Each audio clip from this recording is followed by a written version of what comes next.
Let's talk about the movie Until Dawn. We had the chance to watch this last night, and let me tell you, the movie surprised me. It surprised me a lot because I'm going to say it. I really wasn't expecting much from this movie, but it was actually pretty surprising how much I enjoyed the movie. So let's get into the movie, its ending, and what exactly does this mean for Until Dawn as a franchise? Will we see another Until Dawn movie, a sequel of sorts?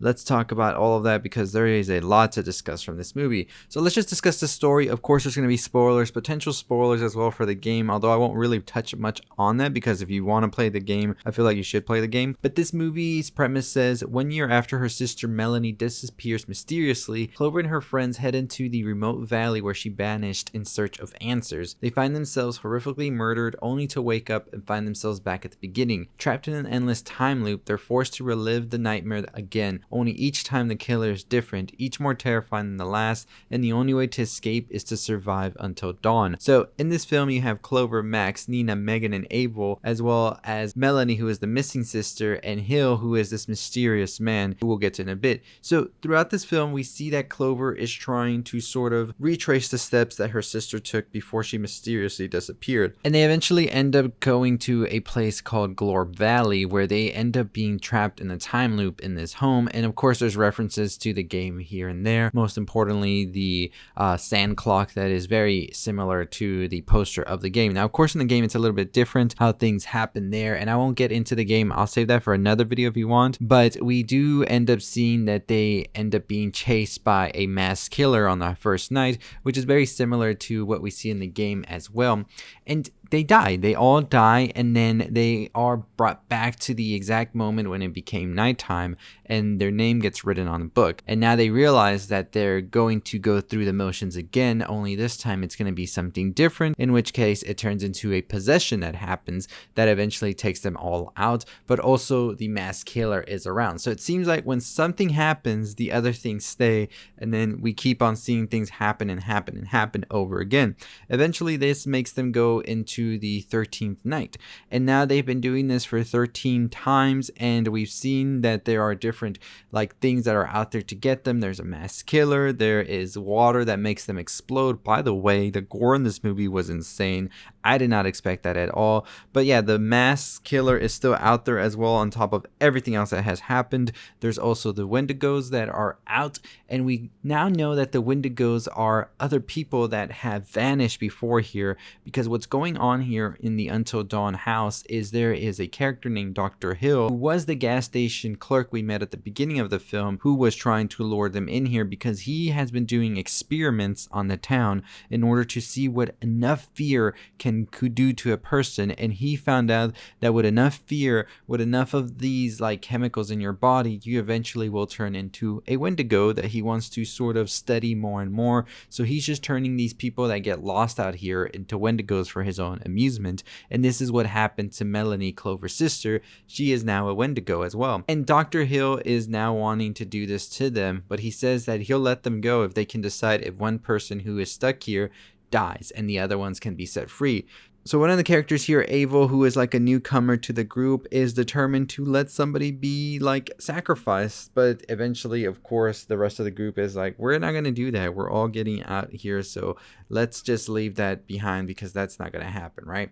And of course, this is something that we see is developed more and more, is this sort of belief in friendship and that you got to stick together to make it out. And a lot of the themes around this film are about that. When somebody's at their lowest and all of that, you don't just run away from them and let them meet their demise. You go out and help them, because Clover has gone through attempts at her own life, and the rest of the friends know this, and so they want to be there for her because of what happened to her sister. So on the final night, after we've seen them go through mass killers, the Wendigos, they've also gone through possessions, water that makes you explode, some very creepy monsters that I don't even know what the hell they were, some parasites. It is just an insane amount of things. Now they don't really go into depth with each of them. Some of them are just a quick found footage slideshow, which I thought was pretty cool as well, and I thought that was the best way to do it. The film doesn't get repetitive. One night, however, one of the characters, Megan, is able to hide and follow Dr. Hill after everybody dies in an effort to go and find more answers of what's going on. And she gets trapped, but she's left some clues to the friends on how to find her,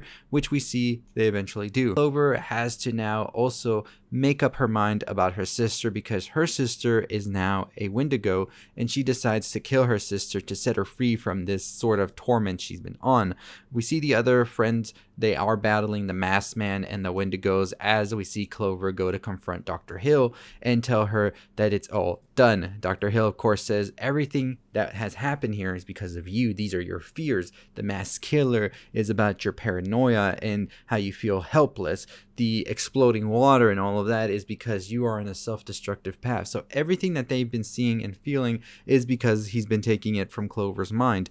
Now, it doesn't really go into depth of how he's able to do all of this. All we know is that he came to this town because there was like a mining accident where the whole town got swallowed by the earth, and he has just been like experimenting on the poor people here, and now he's trying to take his experiments out even further with others as well. So it doesn't really explain how he's able to do this, and I don't think you need an explanation. It's a horror movie already. And I think that what I really enjoyed about this movie is that it is a love letter to horror, because the mass killer feels like a slasher. When we have the whole thing with the Wendigos, it does feel like a Descent type vibe, you know? And so it's really like going forward and just trying all these different tropes and these different subgenres in the horror like genre and putting them out there. And I really enjoyed what they did here. David F. Sandberg as well as Gary Dauberman and Blair Butler, who are the ones behind the screenplay.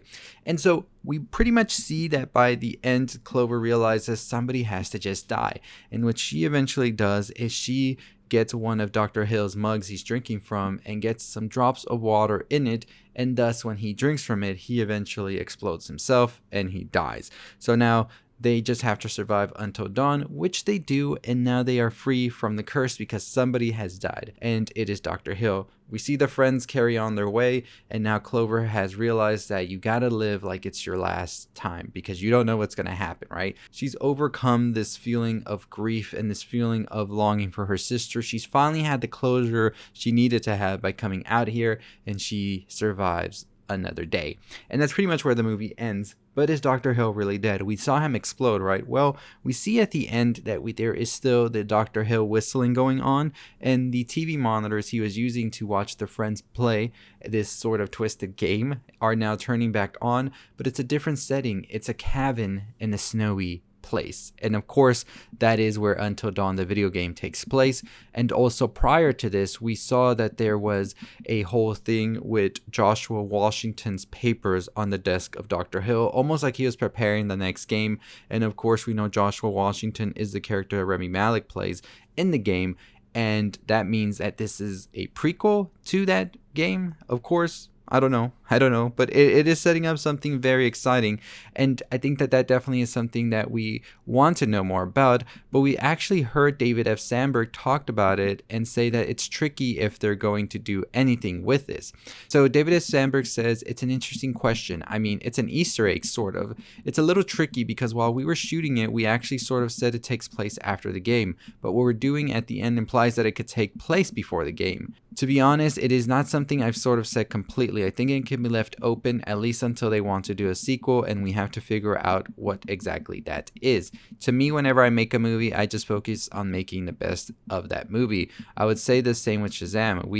Where we had a post-credit scene with Mr. Mind and set up a thing, and then the sequel didn't really do anything with that, but we could have. You have the option. So, of course, that's just saying, like, I don't know. We could do it if we can. And I'm interested if they would want to just really do a beat-by-beat replica of the video game. I don't think none of us would be mad about that. Dr. Hill, of course, is already a character in an Until Dawn video game. So that could potentially mean that this is sort of a prequel of sorts, and maybe there is a sequel to a game. There's also some like references to the Quarry some people are pointing out, because in the second night when the girl Clover goes into the home where the possessions are happening, she sees that there are some sketches and drawings, and I'm very curious about what that could mean as well, if we are in fact getting more connections to all of these video games in a larger world build up, right? But it's all going to be if Until Dawn does make it good at the box office. So if Until Dawn goes to at least $40 million, I think that's a success at the box office